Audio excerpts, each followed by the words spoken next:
Today you're going to learn how to tie this massive bundle of white sage. I'm going to be using the plants we grow in the property and I'm going to show you how to turn into this massive bundle. Stay tuned. I'm going to show you how I'm going to tie this massive bundle of salvia apiana or white sage.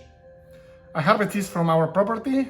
Somebody planted them a couple of years ago from very small plants and they are so big we have to trim them all the time. And this is a product of one trimming. What I do is I cut even-sized branches and I group them together in this fashion. And now what I'm gonna do, I'm gonna put two zip ties together. I'm gonna zip tie them all so it's nice and tight when I start bundling so I don't have any trouble. When I cut the excess,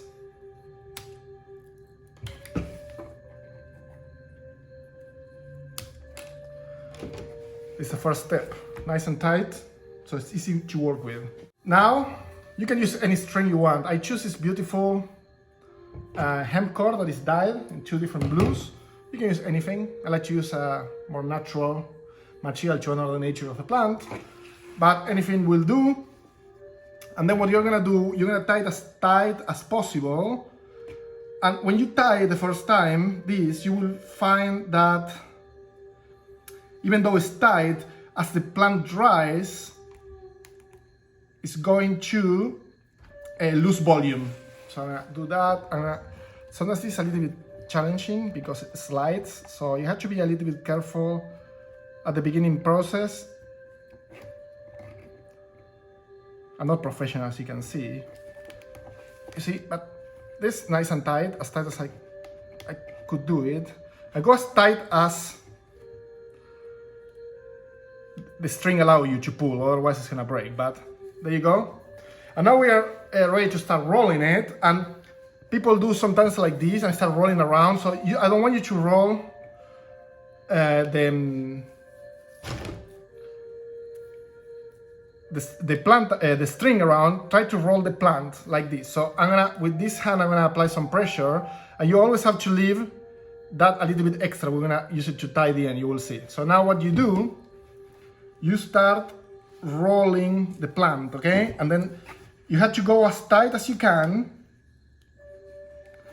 without breaking the string, because if you go too far, too hard, you will break the string. And you want to take it to the limit, you know, because as I say, as the sage dries, it's going to lose volume. So it may look nice and tight at the beginning, but it's going to get loosened and doesn't look good, you know?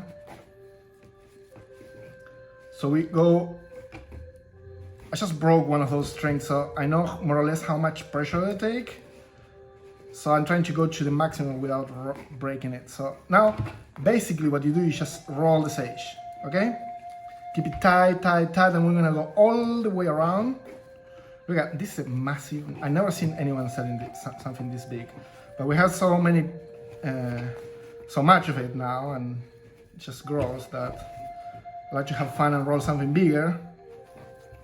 So we go to a garden or something, we pull this out and everybody's like, wow, look at that, where you get it, you know? So, and then we go all the way up, and then it's time to start going down.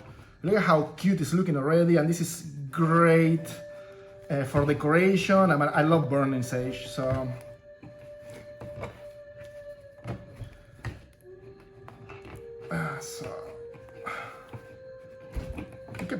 Keep repeating this process. Look at how beautiful. And I like to, you know, this string I use, I think make it extra cute.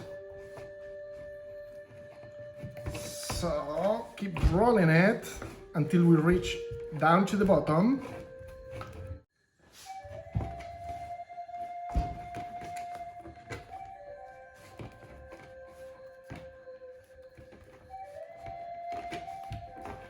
At this point, we can also remove this because we no longer need it.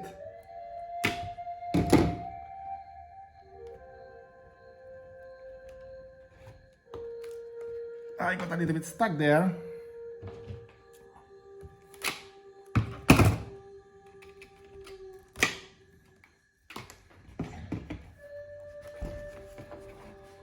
And now this is where this end comes handy, because we're gonna tie this end to the other end. So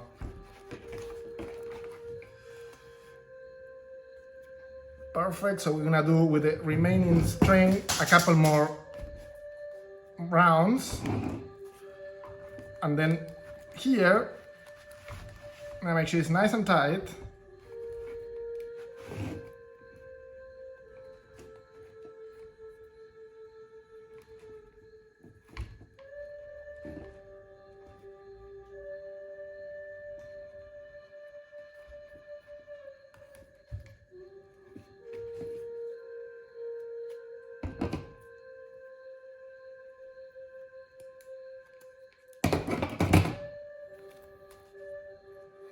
This is a large size, definitely a large size bundle. Look at this.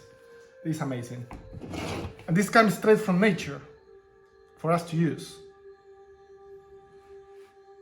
The last thing we can do, and it's optional, I like to trim this just to make it look good.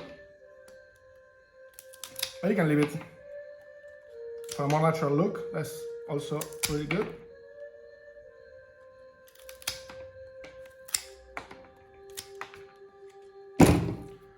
And also we can trim some of these brown leaves. You could also do that before, but this is just kind of like personal. I like to trim it so it's nice and clean. And all those leaves, I don't waste anything. You see, all these leaves, I keep, you know. Nothing gets wasted. I can use that for burning too, you know, put on charcoal.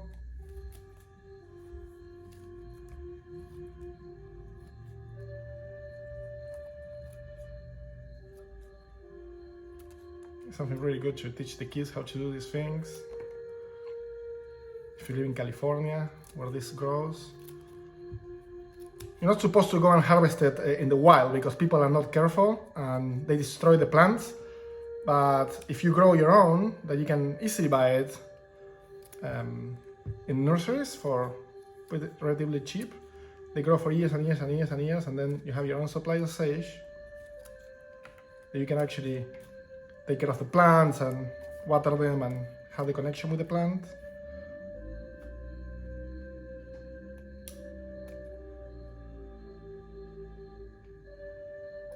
There you go. Well, there you go. Now we have to do, we're gonna dry it. We're gonna hang it and dry it. All right, you need to pick a very nice place in your house to hang it because this looks really, really good, has a high decorative value, and you can keep it as is, so you can also burn it for a big gathering of people. What I did, I put a pin up there in this piece of furniture and then wrap that string around it. I just attach a little bit more of that string, a little bit of a leftover piece, and just hang it there. And if you want to burn it, I will say within 10 days, it will be ready to burn, nice and dry. That's pretty cool, right? I love it. If you like this tutorial, please don't forget to subscribe and share. Thank you so much and stay tuned.